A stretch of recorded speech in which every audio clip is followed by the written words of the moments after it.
Back in April of 2013, I was a building and zoning inspector for Mon County, West Virginia. We were situated in an office up in Morgantown, where I usually worked with zoning permits and annual municipal building inspections.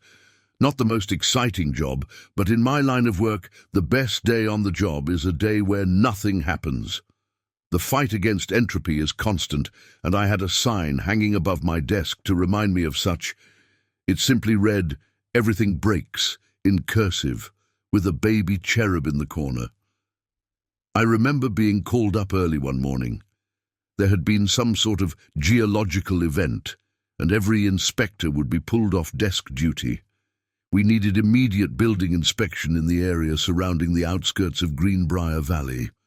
We were to coordinate our efforts with the central command up in Greene County. That morning, it seemed like everything was topsy-turvy. The local news talked about an escaped murderer, and we were getting calls about a lake being drained. The local hospital desperately needed blood donations, but couldn't tell us why. Overall, something was up, and neither of us liked it. But we went along with it. I was assigned to a full inspection of a farm close to the epicenter, the Oak Valley Grain Farm. I was handed a dossier on the owner, employees, tax records, zoning permits, all that stuff. But I was practically pushed out the door before I got the chance to go through any of it. I'd only finished half of my morning coffee when I found myself standing in the parking lot with a stern-looking man impatiently tapping his foot, waiting for me to get on my way. Given the way they were hurrying us, I got the impression that something terrible had happened. And yet, we were told to expect minimum damage, if any at all. Still, I had to remind myself of that eternal adage, everything breaks. That includes old barley farms. Once I was out on the road, I took some time at a rest stop to go through the dossier, mostly to get a feel for the place and an idea of what to look out for. So, the Oak Valley Grain Farm, a 75-acre area, originally established in 1882. The site was used both as a barley farm and a lumber storage yard, as most of the surrounding area was covered in oak trees. A few years into operation, they expanded into having an off-site cooper and making their own barley malt for whiskey production.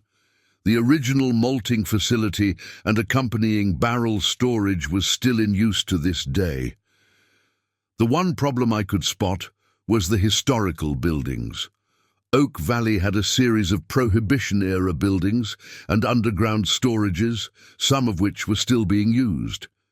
It was all legitimate and more of a quirk than anything, but those areas had not been properly inspected for years.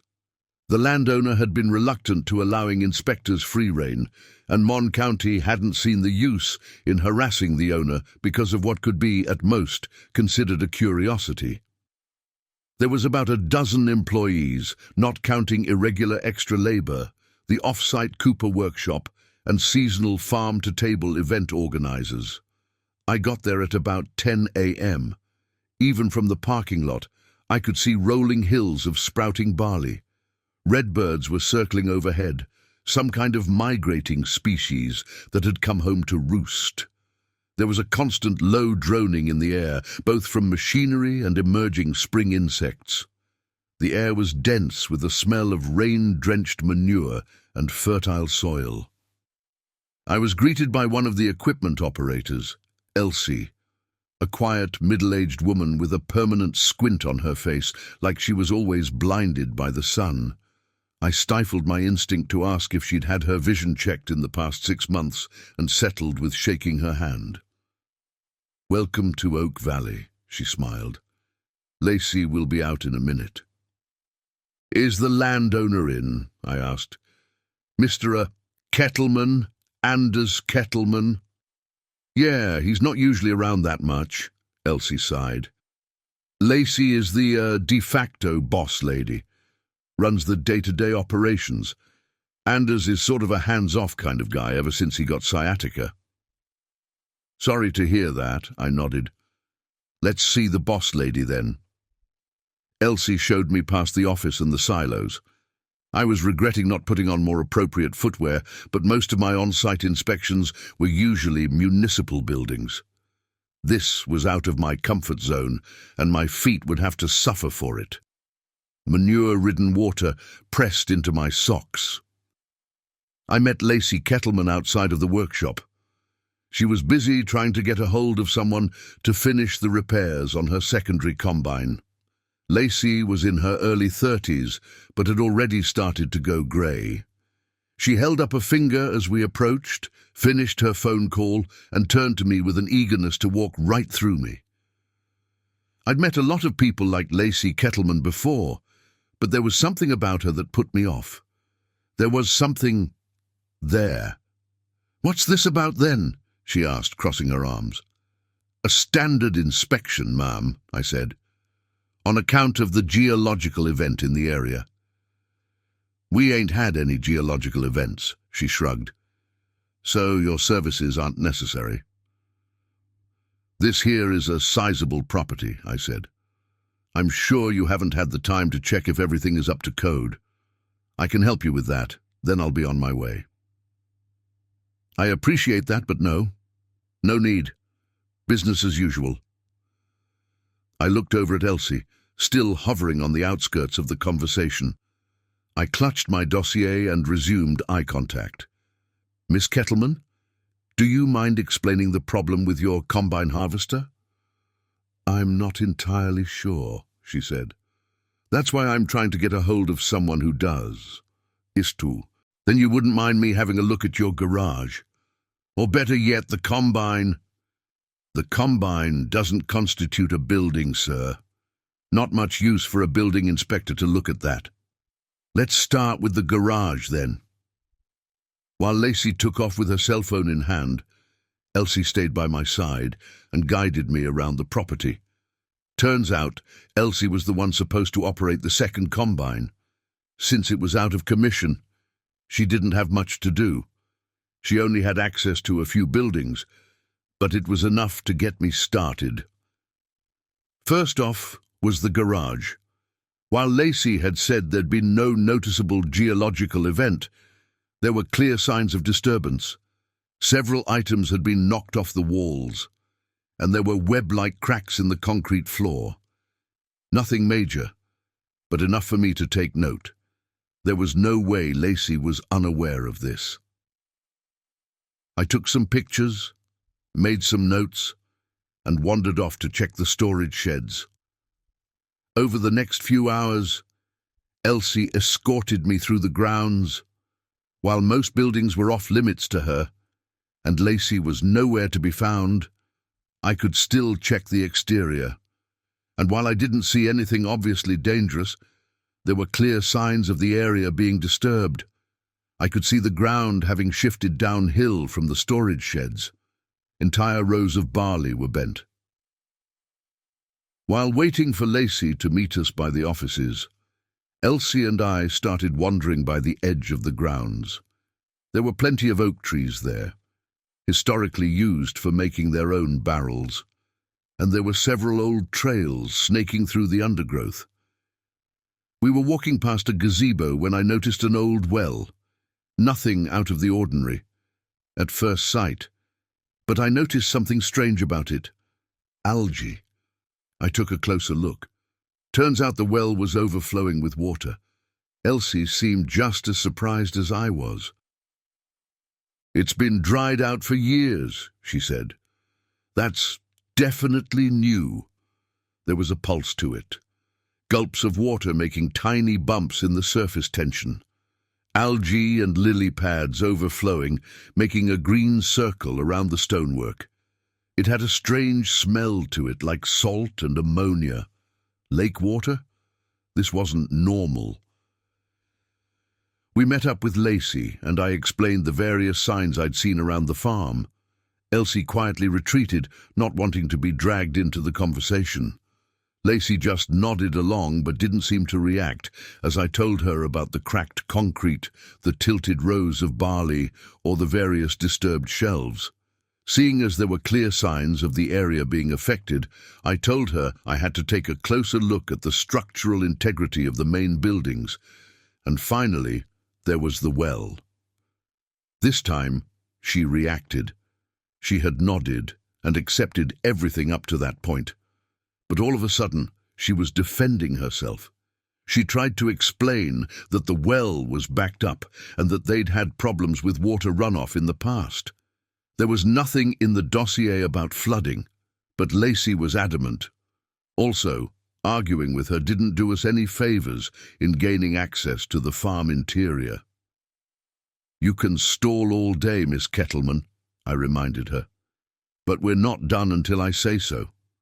"We're not keen on government folks skulking about, sir," Lacey smiled. "This place has history." I told her I'd be back the next day, and the day after that. As many days as it took for me to do my job. Lacey just grinned. She wouldn't make it easy for me. I took some time checking in with the other inspectors. Turns out I wasn't the only one who'd noticed some strange abnormalities. A lot of bursting pipes, it seemed. The local high school was also a mess. Not to mention the elementary school over in Juniper. I was given no details about it, except that no one was allowed on the premises, and the entire school was sealed off, even for inspectors. By comparison, my overflowing well was nothing.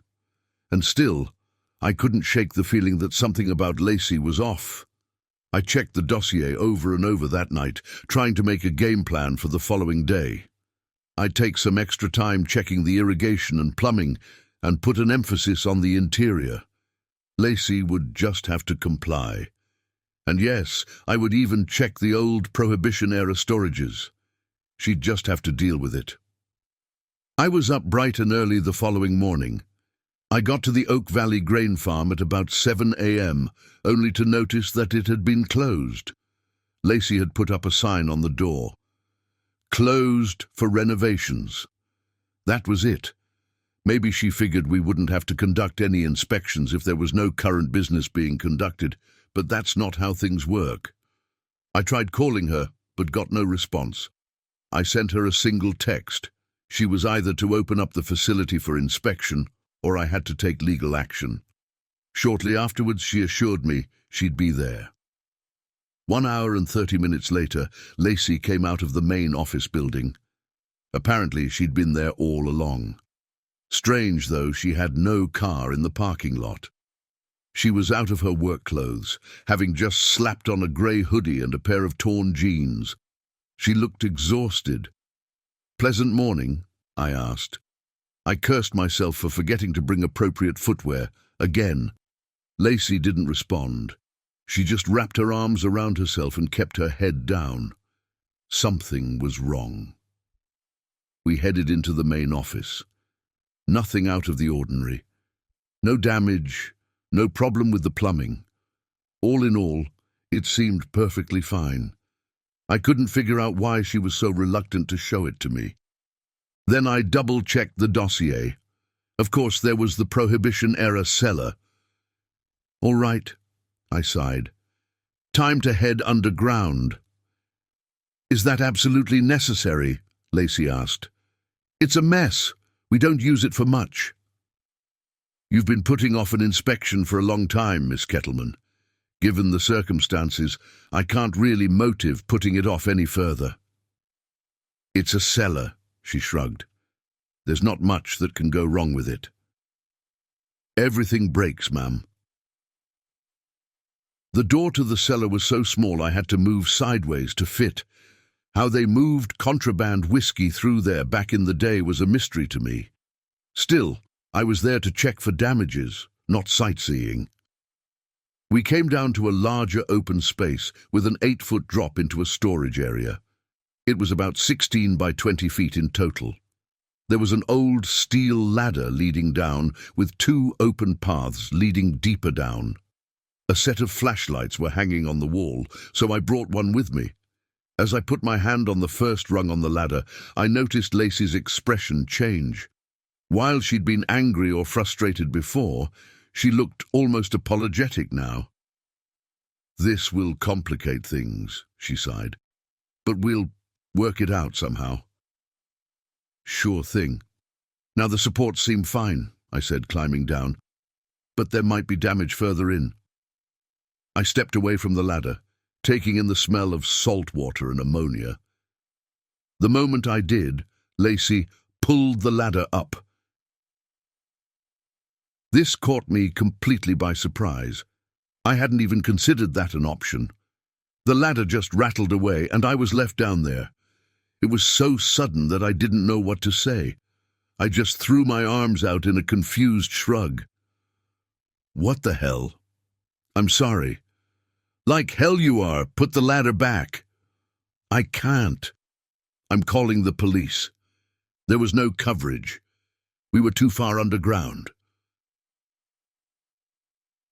I was slowly realizing that she was going to leave me down there.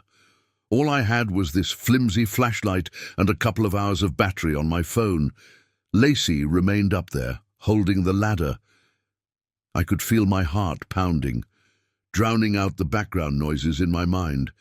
I was growing short of breath, struggling to exhale.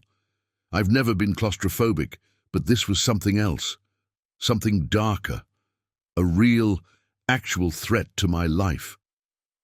They came to me, looking for shelter, Lacey said. They speak, you know. What are you talking about? They said you were coming, and I want to hear what else they have to say. You can't keep me here. We just need time. What do you... There was a sound coming from one of the side corridors. My heart shrunk and floated up into my throat. I held my breath, trying to hear the sound through my hammering pulse. I could feel my fingertips growing cold. There was a strange hissing sound, like someone trying to start a dying motor. Lacey stood at attention, listening intently. Something was down there with me. We came to their home, Lacey whispered. Now they're coming to ours. I backed into the corner of the room, only now noticing the thin layer of water covering the dirt floor. I turned off the flashlight and listened, trying to calm myself enough to not go into hyperventilation. Something was coming this way. Footsteps. Hello, Lacey whispered. Will you speak to me? The footsteps stopped. There was another hissing noise, rattling me. It felt like someone was playing fiddle with my nerves. Of course, said Lacey, he's all yours. I could hear her stand up to leave, taking the ladder with her. The footsteps came closer, closer. I tried to move, but I made too much noise. The footsteps stopped for a moment. I thought I'd scared it. Frightened it, made it hesitant. Then it burst into a sprint. I turned my flashlight back on and ran down the corridor on the opposite side of the room. I tore down all kinds of debris as I went, planks, old barrels, empty jars, whatever I could get my hands on. I glanced back, catching a pair of eyes coming out of the dark, a wide, shark-like mouth, a side room, some kind of meeting area. I jumped over a table, knocked it down, and backed away. Seconds later, the table was smashed in two. Fragments of wood scattered across the room, making my nose itch. But the thing stopped. It stayed just outside my vision, on the edge of the flashlight. It hissed again, sending another shiver up my spine. But somewhere in that vibration, I heard something.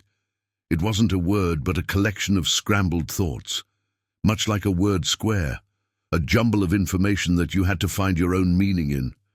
But rest assured, there was meaning. Fear, anger, hunger. What do you want from me? I asked. My flashlight flickered and the thing twitched. It was ready to strike like a coiled snake.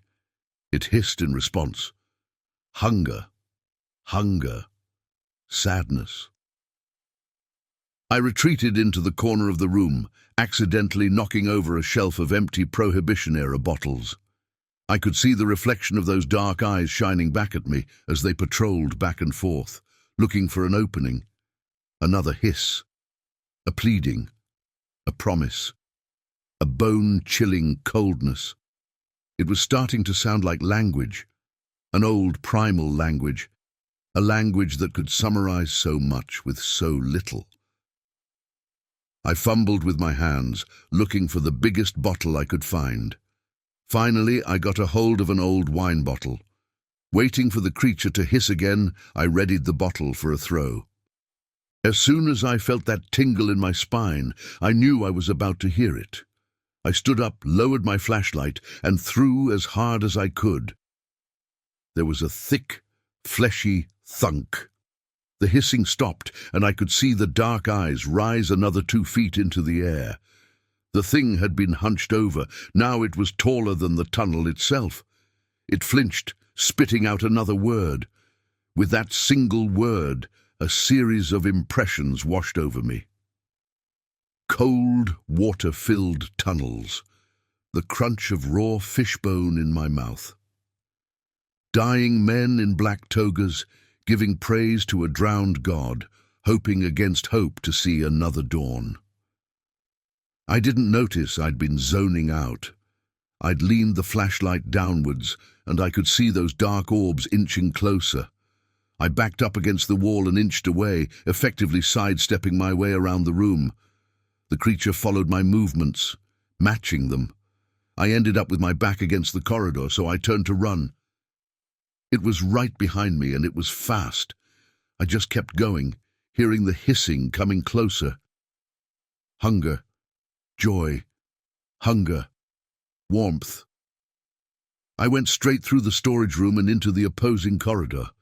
It twisted and turned, only to spit me out into a room with a slightly lower floor. I fell forward haphazardly, spraining my ankle and dropping the flashlight. In an instant, the flashlight flickered and died. I fumbled through my pockets, bringing out my phone. My hands were shaking so bad I couldn't unlock the screen. On the third try, I got it open, and the flashlight app came on. This time, the creature was almost upon me. It screeched and retreated, blinded. It had too many limbs, too many everything. Anger, desperation. Leaving my phone on, I tried to get back on my feet. I couldn't. My foot was too badly sprained.